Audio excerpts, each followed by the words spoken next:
어, 화면이 되나요? 우리 옆에 계신 분들랑 한번 먼저 인사할까요? 제가 계속 잘해드리겠습니다. 계속 잘해드리겠습니다.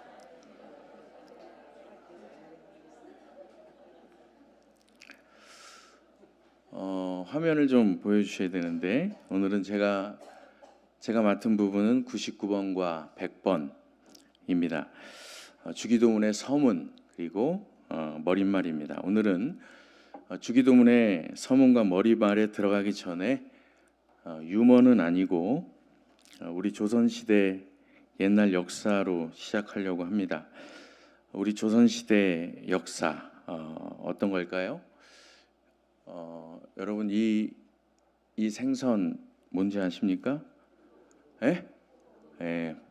아닙니다.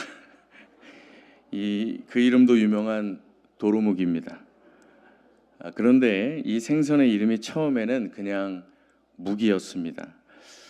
1592년 이 나라에 임진왜란이 일어났을 때 조선의 14대 왕 선조가 임진왜란을 피해서 피난 생활을 할 때 에어컨 좀 꺼주세요. 추워. 할 때 이 생선을 처음 먹어봤습니다.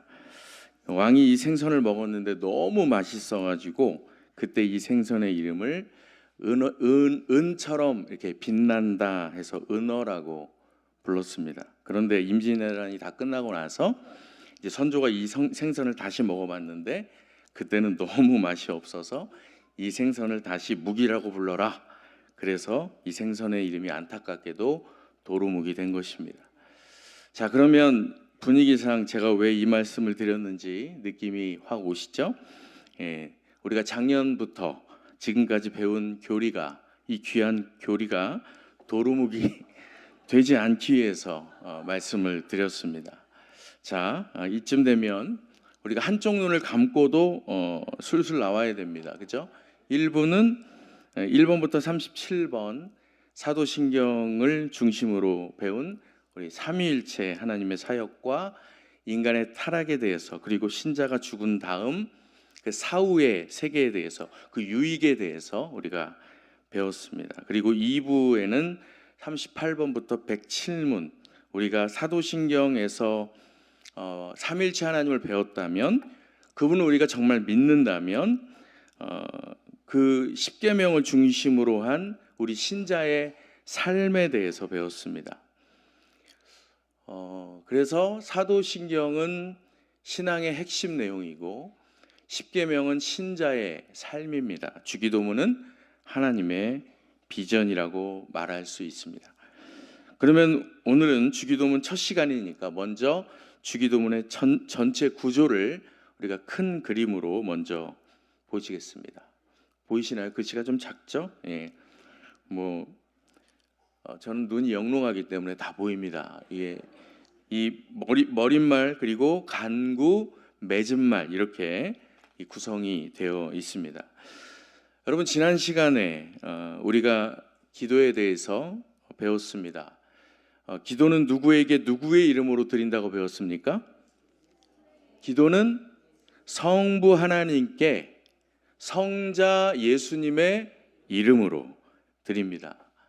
또 기도에 대한 신학적인 개념을 보면 성부 하나님 아버지께 성령 하나님의 도우심으로 마지막에는 성자 예수님의 이름으로 우리의 간구를 아버지의 뜻대로 내 뜻이 아니라 아버지의 뜻대로 드리는 것이 기도의 신학적인 개념입니다.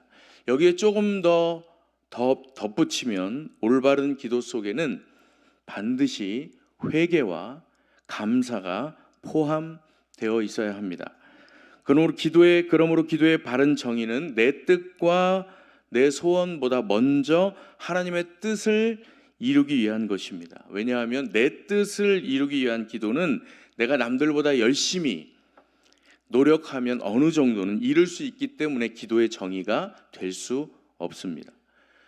이와 관련해서 제가 여러분에게 어떤 기도와 관련된 질문을 하나 던져보겠습니다. 여러분께서는 혹시 이 세상에서 어떤 분이 제일 무서우십니까?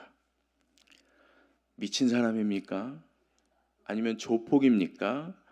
혹시 남자분들께서는 아내가 제일 무서우십니까? 저는 어렸을 때부터 오랜 신앙 생활을 하면서 제일 무서운 사람이 누구였냐면 방금 40일 금식 기도를 하고 그걸 다 마치고 막 산에서 내려오신 분, 그분이 제일 무섭습니다.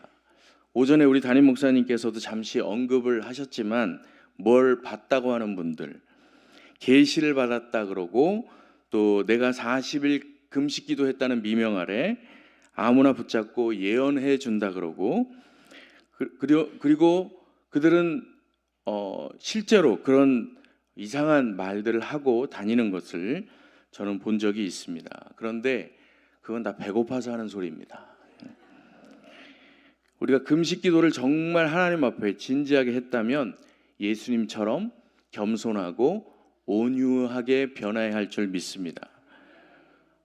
돌아다니면서 사람들에게 온갖 정죄를 다 하고 다니는 그런 금식 기도는 옳지 않은 기도입니다.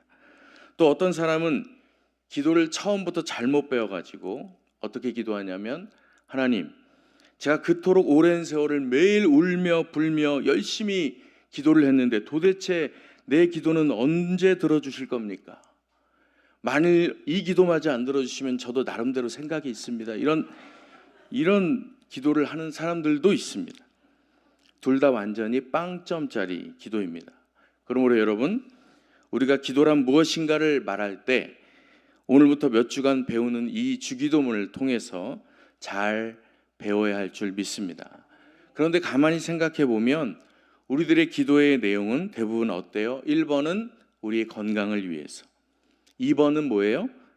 아내와 부모와 또 우리의 자녀들을 위해서, 그리고 우리의 3번은 먹을 것과 마실 것과 생활의 염려에 대해서 기도를 하니까, 물론 그런 기도도 나중에 뒤에 해야 되겠지만, 그런데 예수님은 뭐부터 기도하라고 말씀하셨습니까? 너희는 먼저 그의 나라와 의를 먼저 구하라 말씀하셨습니다. 그런데 우리는 그 말씀을 자꾸 잊어버리고 우리의 유익을 위해서만 기도하니까 너희는 이렇게 기도하라고 친히 가르쳐 주신 기도가 바로 주기도문인 것입니다. 그러므로 주기도문은 우리가 드려야 할 기도의 모범이 되는 것이고 삼위 하나님의 비전이 되는 것입니다. 어디 물 좀 남는 거 있으면 갖다 주시면 좋겠습니다. 예. 여기 새끼 목사라고 안 주시면 조금 이렇게 서운합니다. 좀 목이 마른데. 자, 그러면 이제 주기도문 서문을 한번 보시겠습니다. 함께 99번 질문 함께 읽겠습니다. 시작.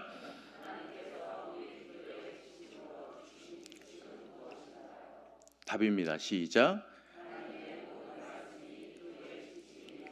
특히 주기도문이 우리에게 주신 규칙입니다. 아멘. 여러분, 99번 답에 있는 것처럼 하나님의 말씀, 즉 성경 전체가 다 우리가 기도해야 될 지침이 되지만 특별히 예수님께서 너희는 이렇게 기도하라고 친히 가르쳐 주신 이 주기도문이 가장 기도의 모범이 됩니다. 그리고 주기도문 내용 중에 일용할 양식 전까지, 그것이 바로 너희는 먼저 그의 나라와 의를 구하라에 대한 답이 됩니다. 하나님은 우리 보고 너희의 먹을 것과 마실 것에 대해서 먼저 기도하지 말고 하나님의 나라와 의를 위해서 먼저 기도하라고 말씀하셨는데, 우리는 그게 구체적으로 뭘까 많이 고민하고 있지 않습니까? 그 해답이 바로 주기도문에 있습니다. 그 머리말에 있는 거죠. 하늘에 계신 우리 아버지의 이름이 거룩히 여김을 받도록 해드리는 우리의 삶이 그렇게 되어야 하는 것이죠. 이 땅에 내 소원이 아니라 아버지의 뜻이 먼저 이루어지게 해달라고 먼저 기도를 해야 하는 것이죠. 그 다음에 우리의 일용할 양식과 우리의 건강과 가족들과 생활에 기도를 하는 것이죠. 그런데 우리가 기도할 때 이 순서가 바뀌거나 아니면 내 소원만 이루어달라고 기도하고 마치니까 기준을 주신 겁니다. 그러므로 기도는 주기도문의 순서에 입각해서 가장 먼저는 높고 거룩하신 하나님 아버지께 드리는 거룩한 행위라는 것을 우리는 잊지 말아야 할 것입니다. 여러분, 오늘 본문 조금 위에 주님이 말씀하신 우리가 함께 읽은 본문 위에 보면 예수님께서 어떤 종류의 사람들을 책망하셨을까요? 그러면서 주기도문을 가르쳐 주셨잖아요. 누굴까요? 외식하는 사람들을 책망하시면서 이 말씀을 하셨다라는 거예요. 외식이 뭐예요? 중식? 한식이 아니라 외식이 뭐예요? 쉽게 말하면 위선이고, 또 쉽게 말하면 겉과 속이 다른 겁니다. 그러면 외식하는 사람들이 하는 위선적인 기도는 과연 어떤 기도인지 예수님의 이 말씀 앞에 우리의 기도도 한번 여러분 비춰보시고, 그리고 내 기도 내용을 한번 돌아보시기를 바랍니다. 한번 보시겠습니다. 예수님이 이렇게 하지 말라고 한 겁니다. 시작. 사람에게 보이려고 그들 앞에서 행하지 않도록 주의하라. 그리하지 아니하면 하늘에 계신 너희 아버지 상을 받지 못하느니라. 그러므로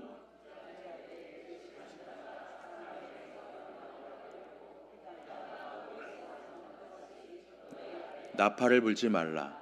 진실로 너희에게 이르노니 그들은 자기 상을 이미 받았느니라. 너는 구제할 때에 오른손이 하는 것을 왼손이 모르게 하여 은밀하게 하라. 은밀한 중에 보시는 너의 아버지께서 갚으시리라. 또 너희는 기도할 때에 외식하는 자와 같이 하지 말라. 그들은 사람에게 보이려고 회당과 큰 거리 어귀에 서서 기도하기를 좋아하느니라. 내가 진실로 너희에게 이르노니 그들은 자기 상을 이미 받았느니라. 너는 기도할 때에 골방에 들어가 문을 닫고 은밀한 중에 계신 내 아버지께 기도하라. 은밀한 중에 보시는 내 아버지께서 갚으시리라. 또 기도할 때에 이방인과 같이 중언부언하지 말라. 그들은 말을 많이 하여야 들으실 줄 생각하느니라. 그러므로 그들을 본받지 말라. 구하기 전에 너희에게 있어야 할 것을 하나님 너희 아버지께서 아시느니라. 할렐루야. 여러분, 1절에 주님께서 너희는 뭐라 그랬어요? 사람에게 보이려고 하지 마라. 사람에게 보이려고 행하지 말라. 주의해라. 상 받지 못한다. 2절과 5절 말씀해 보니까 여기 2절과 5절에는 외식하지 말라라고 두 번이나 이렇게 말씀하셨고, 또 7절에는 중언부언하지 말라, 8절에는 저들의 기도를 본받지 말라. 왜 이렇게 말씀하셨을까요? 왜냐하면 외식하는 기도는 겉모양은 경건한 것 같이 보이지만 실제로는 하나님이 아니라 사람의 시선을 향하고 있기 때문에 이렇게 말씀하신 겁니다.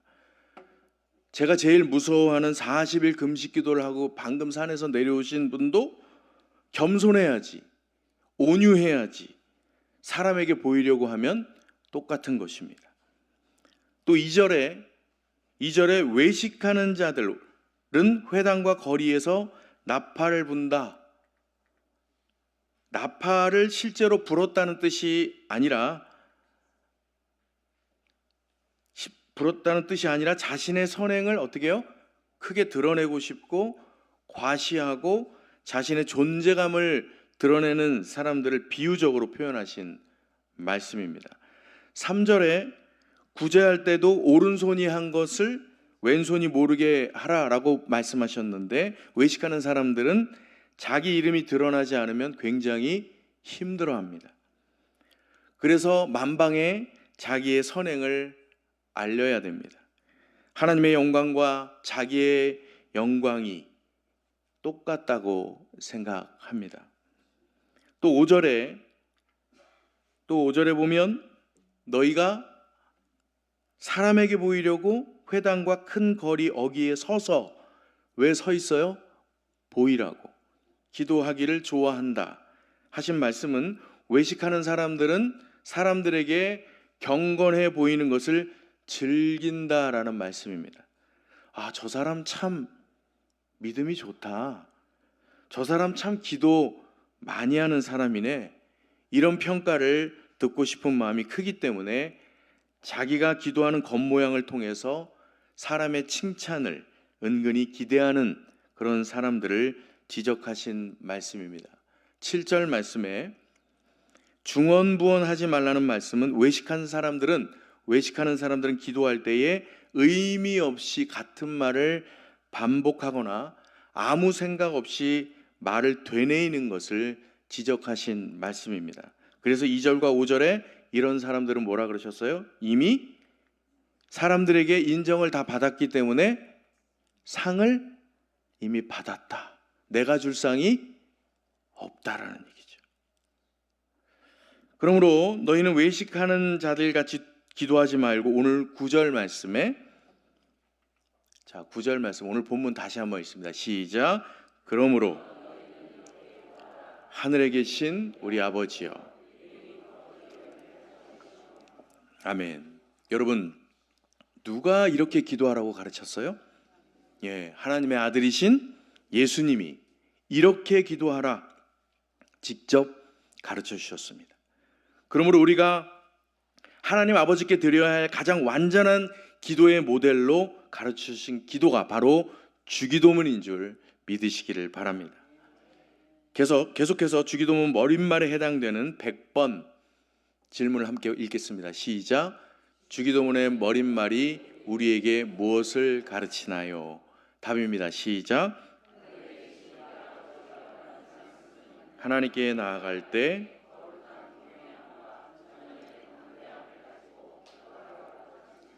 또한 함께 기도해야 함을 가르칩니다. 아멘. 여러분, 우리가 잘 알다시피 주기도문의 머릿말은 하늘에 계신 우리 아버지여입니다. 그런데 여기에는 엄청난 뜻이 담겨져 있습니다. 어떤 엄청난 뜻이 담겨져 있을까요?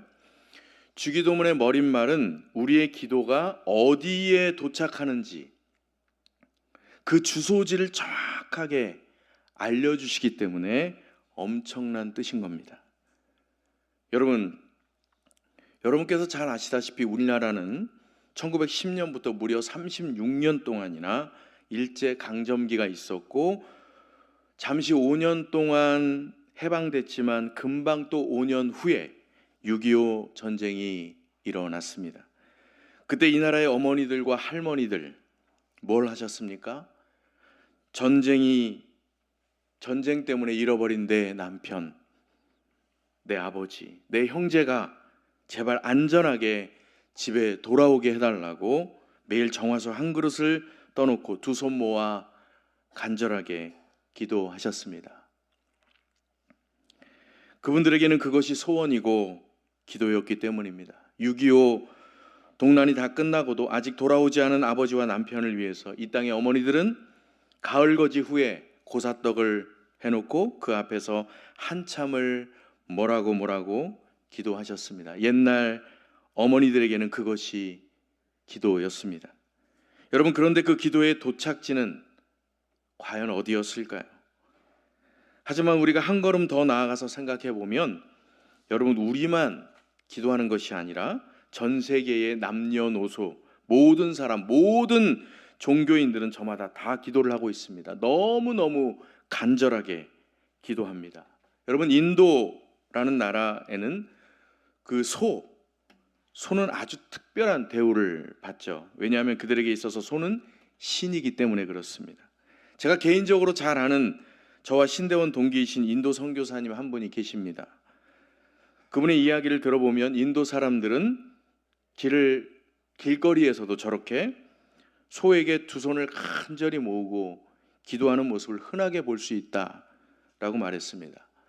또 저와 아주 친한 인도네시아 선교사님의 이야기를 들어보면 인도네시아는 인구가 약 2억 8천만 명 중에 무려 90%가 이슬람 종교인들입니다. 그들은 아예 나라 차원에서 매일 똑같은 정해진 시간에 하루에 5번씩 확성기를 틀어서 의무적으로 기도를 시킵니다. 그들은 그걸 아잔이라고 부르는데 무슬림들이 그 아잔 소리에 맞춰서 드리는 기도가 얼마나 저렇게 진지하고 얼마나 정성스럽게 엎드리는지 모른다라고 말했습니다. 또 티벳이라는 나라에는 라마 불교라는 것이 있습니다. 그들은 하루 왼종일 정말 자주 기도를 합니다. 그들은 특별히 라마 불교의 경전이 들어있는 저 손에 들고 있는 기도바퀴라는 물건을 손으로 이렇게 돌리면서 하루에도 수십만 번 뭐라고 기도합니다. 누구에게 기도하는지 아십니까? 아마 들어보셨을 겁니다. 달라이 라마에게 기도한다고 합니다. 달라이 라마는 실존 인물이었고 착한 일을 많이 한 좋은 사람이었나 봅니다. 그들은 그 죽은 사람을 믿습니다. 달라이라는 것은 바다를 뜻하는 것이고 라마는 스승이라는 뜻입니다. 그리고 그들은 그들의 손으로 직접 만든 저 기도바퀴라고 하는 것을 한 바퀴 돌릴 때마다 1회씩 어떤 효과가, 능력이 나타난다라고 믿습니다. 그것은 뭐냐면 자신은 물론이고 몇 대에 이르는 저들의 조상의 죄가 사해진다고 믿는 것입니다. 여러분, 일본은 또 어떻습니까? 일본은 800만 개의 신이 있다고 믿는 나라입니다. 그런데 문제는 다른 모든 종교의 신자들이 드리는 기도는 수신자도 없고 주소지도 없습니다. 왜 없습니까? 왜냐하면 저들이 믿는 신은 처음부터 아예 없었기 때문에 그렇습니다. 이처럼 인도의 소나 인도네시아의 알라나 또는 티벳의 달라이 라마나 인도의 800만 개의 신은 다 피조물입니다. 제 말이 아니라 성경 말씀이 그 근거입니다. 저들의 신은 사도 바울의 말씀처럼 전부 다 알지 못하는 신들입니다. 다 함께 사도행전 17장 23절에서 25절 말씀을 함께 읽어보겠습니다. 시작. 내가 두루다니며 알지 못하는 신에게라고 새긴 단도 보았으니 그런즉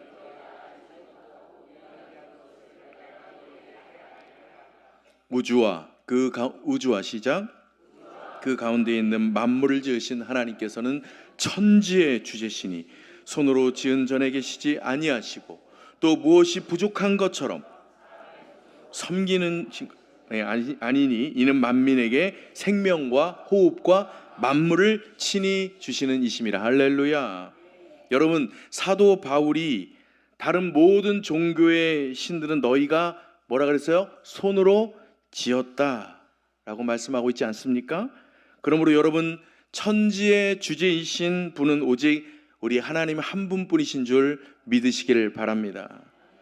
자, 그러면 천지의 주제이신 하나님이 직접 하신 말씀도 한번 보시겠습니다. 시작. 나는 여호와라 다른 이가 없나니 나밖에 신이 없느니라. 할렐루야.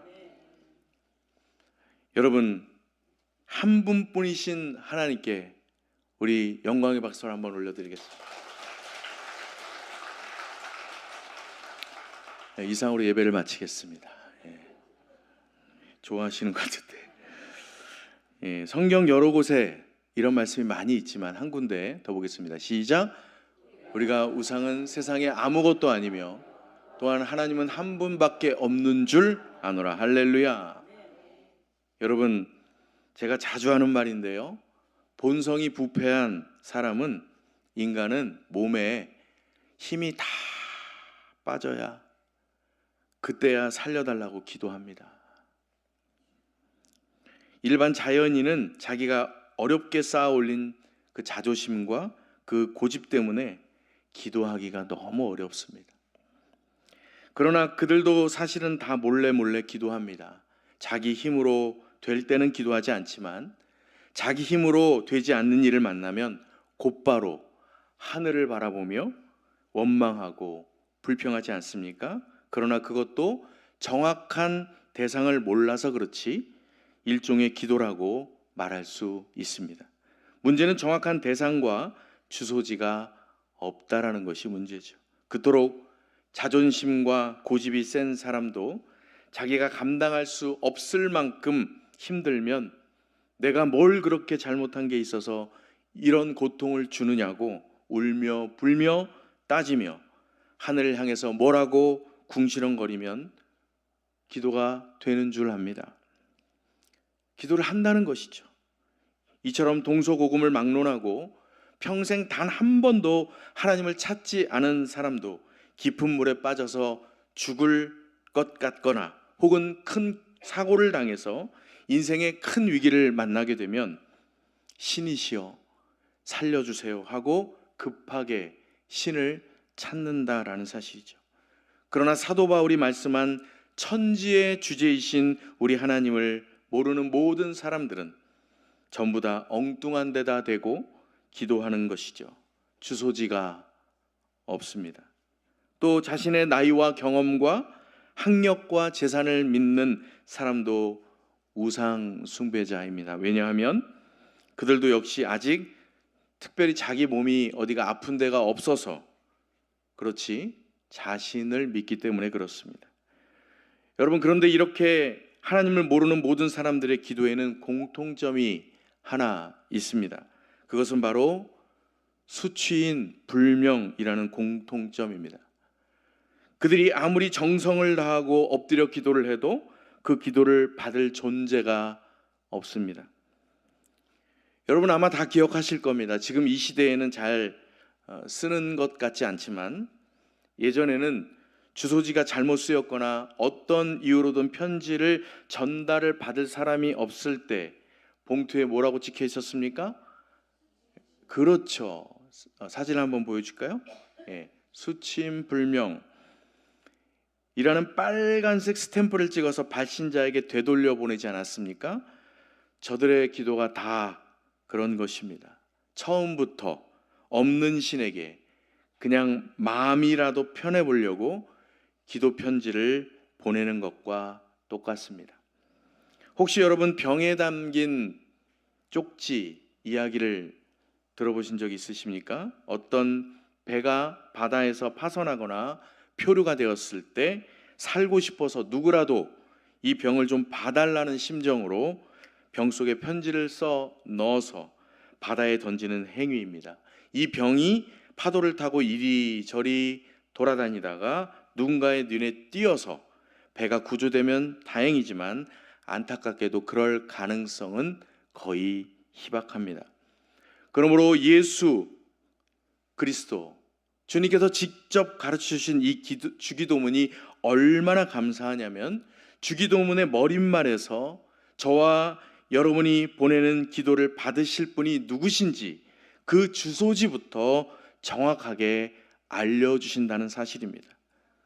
우리 주님이 주기도문 머릿말부터 왜 이 말씀을 하셨냐면 우리의 기도를 받는 분이 너무너무 정확하시기 때문에 그런 것이죠. 그러나 사도 바울의 말씀대로 이름 없는 신에게 기도하는 기도는 다 수치인 불명입니다. 그런 기도는 바다에 떠다니는 병에 담긴 편지와 같은 것이죠. 그러므로 여러분 좀 더 구체적으로 우리의 기도의 종착지, 그 수치는, 그 주소지는 정말 어디일까요? 여러분 이 질문을 절대로 작은 질문으로 받아들이시면 안 됩니다. 왜냐하면 수많은 사람들이 이걸 몰라서 어떤 사람은 20살이 되도록 20살이 되도록 또 어떤 사람은 80살이 되도록 아니 숨이 꼴깍 넘어질 때까지도 그 수치인을 모르기 때문에 위기 앞에서도 막연하게 기도하는 것뿐입니다. 신이시여, 신이 정말 존재하신다면 이번 한 번만 저를 살려주십시오. 어떤 사람은 20년이라는 세월을, 또 어떤 사람은 나이가 80이 넘었는데도 지난 세월 동안 살아온 강력한 고집 때문에 수치인의 주소가 없는 곳으로 자기의 마음과 소원을 띄워보내는 억울하고 엉뚱한 삶을 살아왔습니다. 여러분, 그러면 여러분께서는 기도를 어디에 보내십니까?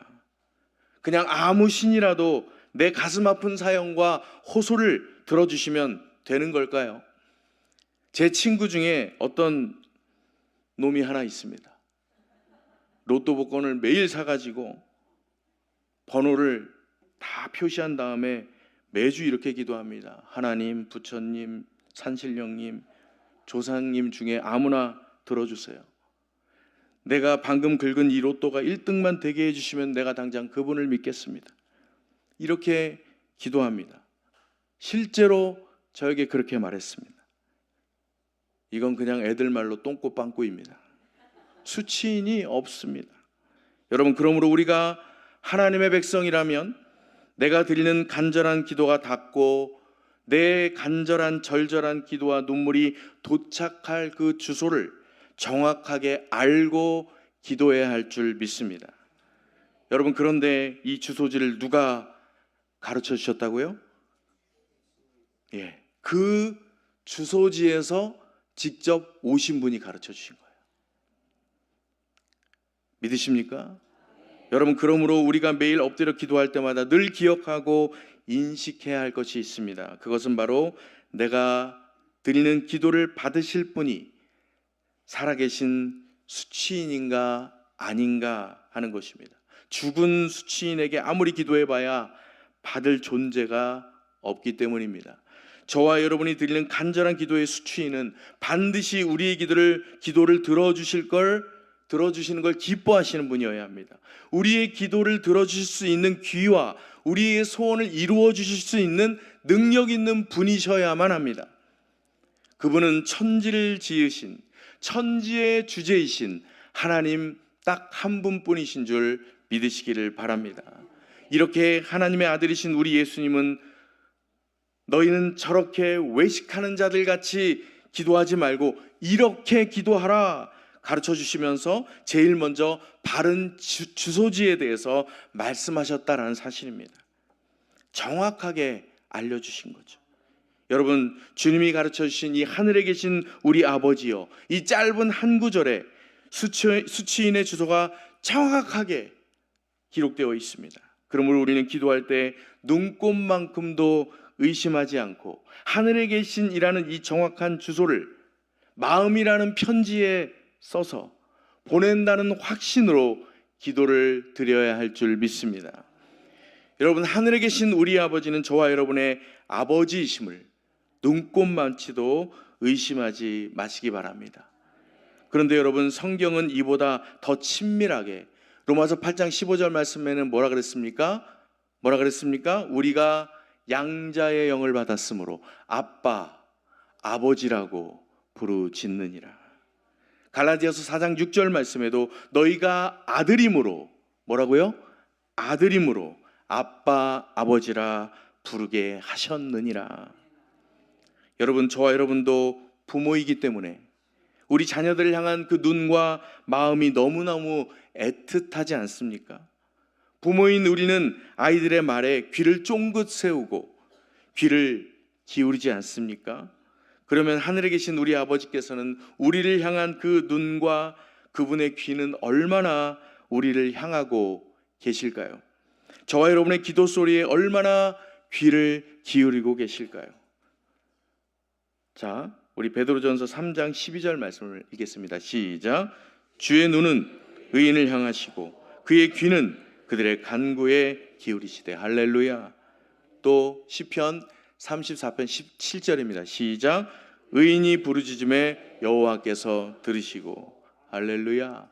그런데 여러분, 오늘 우리가 여기서 한 걸음 더 나가서 세밀하게 살펴봐야 할 것이 있습니다. 그것이 뭐냐면 저와 여러분이 아버지께서 하늘에 계신다는 이 말씀, 그 장소가 어딜까?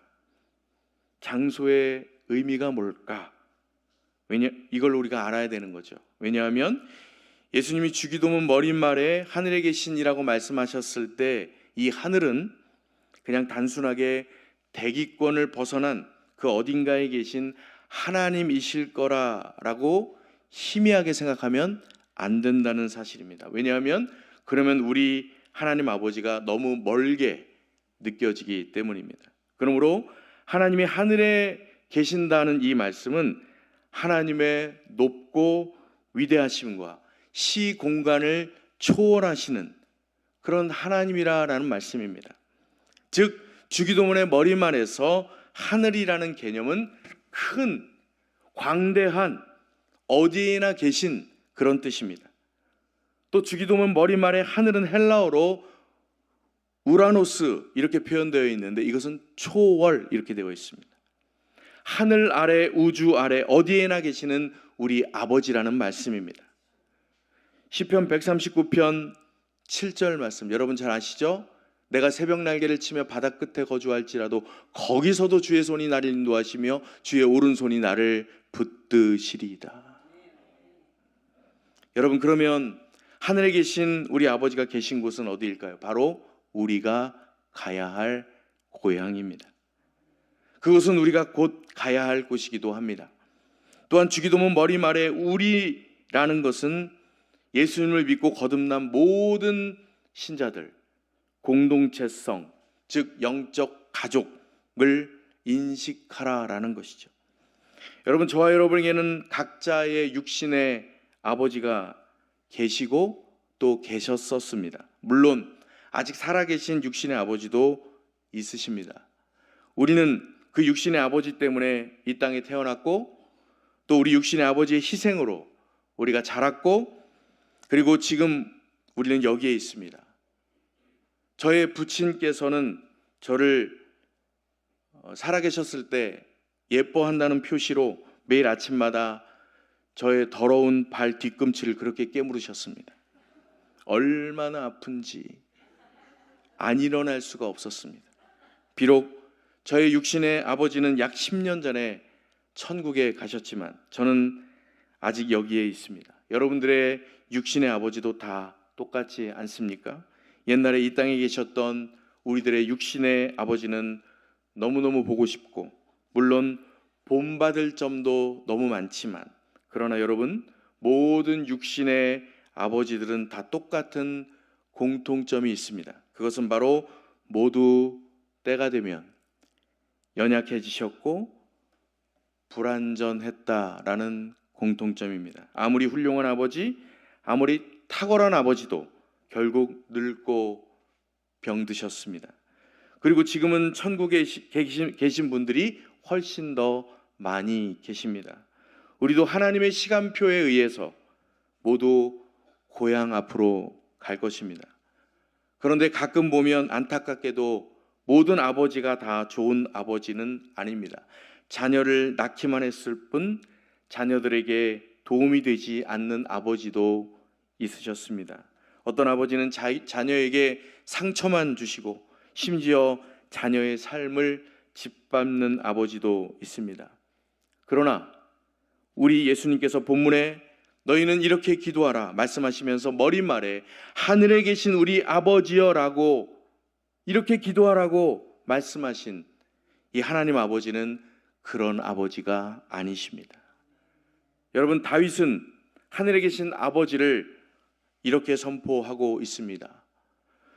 여호와여, 위대하심과 권능과 위엄이 다 주께 속하였사오니 천지에 있는 모든 것이 다 주의 것이로소이다. 여호와여, 주권도 주께 속하였사오니 모든 자를 크게 하심과 강하게 하심이 주의 손에 있나이다. 여러분, 다윗이 이렇게 그의 혹독한 삶과 수많은 시련과 아들의 배신까지도 다 견디고 버티고 난 다음에 이렇게 그의 인생 끝머리에 하나님 아버지를 향해서 이렇게 기도할 수 있었던 이유는 자신의 기도가 도착할 주소지를 정확하게 알고 있었기 때문입니다. 마지막으로 우리가 드리는 기도가 하늘에 계신 아버지에게 닿는다는 확신에 대해서 눈꼽만치도 의심하지 않아야 하는 이유가 또 있습니다. 우리 마지막으로 화면 보시겠습니다. 시작. 오직 의심하는 자는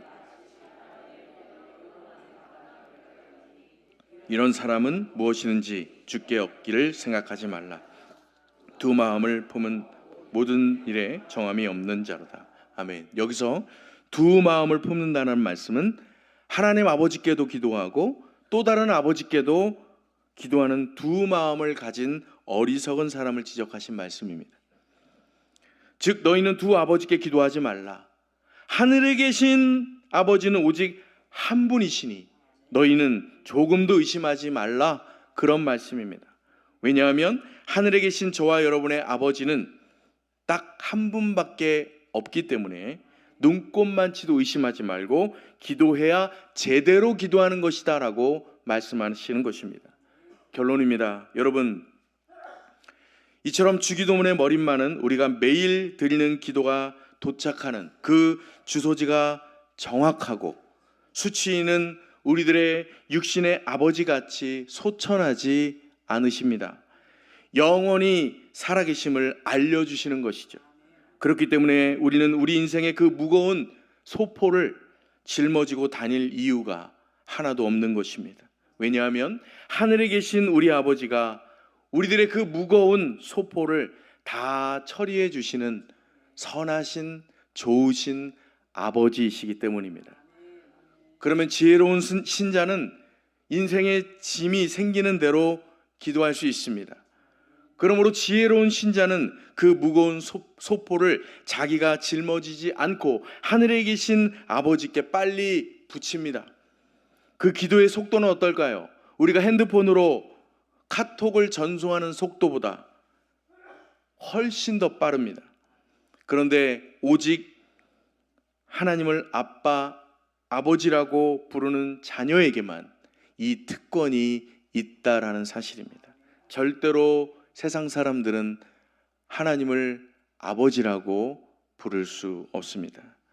여러분, 이 세상에 하나님을 하나님이라고 부르는 사람은 많을지 몰라도 그보다 더 친근하게 하나님을 정말 나의 아빠, 아버지라고 부르는 사람은 거듭난 자만이 부를 수 있습니다. 그러나 여러분, 안타깝게도 하나님을 아빠, 아버지라고 부르지 못하는 사람들은 자기가 자기 인생을 책임진대요. 얼마나 불쌍하고 어리석습니까? 기도를 하더라도 아버지가 없으니까 아무데나 대고 기도하니 얼마나 불쌍합니까? 그래서 우리는 이 정확한 주소지를 모르고 아무데나 대고 기도하는 사람들에게 이 정확한 주소지를 알려줘야 할 줄 믿습니다. 그리고 피 한 방울 섞이지 않으신 하늘에 계신 우리 아버지가 어떻게 나의 아빠, 아버지가 되시는지도 알려줘야 됩니다. 다 하나님의 아들 우리 주 예수님의 공로 때문인 줄 믿으시길 바랍니다. 마지막으로, 그러면 오늘 우리가 이렇게 함께 나눈 주기도문의 서문과 또 주기도문의 머릿말을 우리의 기도의 실제 기도에 어떻게 적용해 볼 수 있을까요? 나는 정말 정확한 주소지에 계신 하늘에 계신 우리 아버지에게 기도를 하고 있는가? 아니면 나의 소원을 아무데나 읊조리고 있는가? 내가 바라는 기도인가? 하늘에 계신 아버지가 바라시는 기도인가? 그리고 오늘 우리가 처음에 함께 읽은 본문 마태복음 6장 9절 앞에 있는 말씀 다 읽었죠? 6장 1절에서 8절까지의 예수님의 말씀을 한 말씀 한 말씀 이 외식하는 자들의 기도를 거울 삼으시면서 우리 각자의 기도를 점검해 봐야 할 줄 믿습니다. 그리고 우리들의 기도를 마무리할 때는 어떻게 해야 될까요? 예수님께서 겟세마네 기도에서 기도하신 것처럼 우리도 그 주님의 기도를 따라해야 됩니다.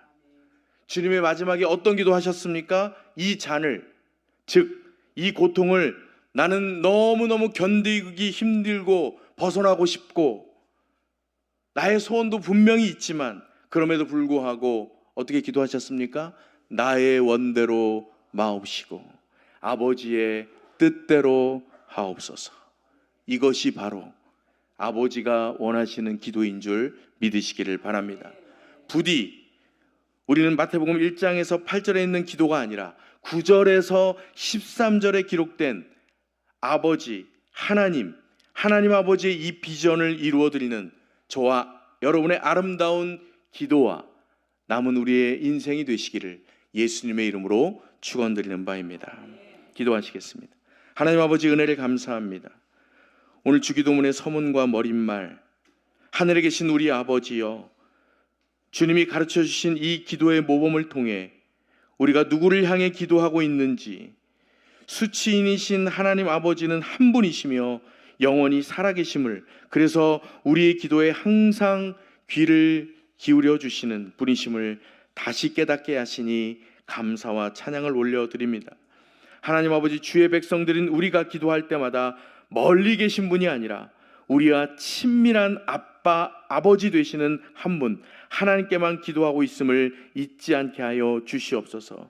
온전한 사랑은 두려움을 내어 쫓는다 말씀하셨사오니 하늘에 계신 우리 아버지를 신뢰하고 이전보다 더 뜨겁게 사랑하는 마음으로 기도하게 하여 주시옵소서. 또한 주님이 가르쳐 주신 이 기도의 모범을 따라 우리 아버지라 부르게 하신 은혜를 기억하며 나 혼자가 아닌 우리 남서울중앙 모든 공동체와 함께 기도하게 하여 주시고 서로 사랑하고 용서하는 성숙한 주의 백성이 되게 하여 주시옵소서. 눈꼽만큼도 의심하지 않고 우리 영혼을 책임지시는 아버지를 신뢰하며 아버지의 비전을 이루어드리는 우리 모두가 되게 하여 주시옵소서. 무소부재하시며 시공간을 초월하시는 하늘에 계신 우리 아빠 아버지께 감사와 찬양을 올려드리며 우리들의 삶의 모든 문제들의 유일한 해답이 되시는 다시 오실 예수님 이름으로 기도하옵나이다. 아멘.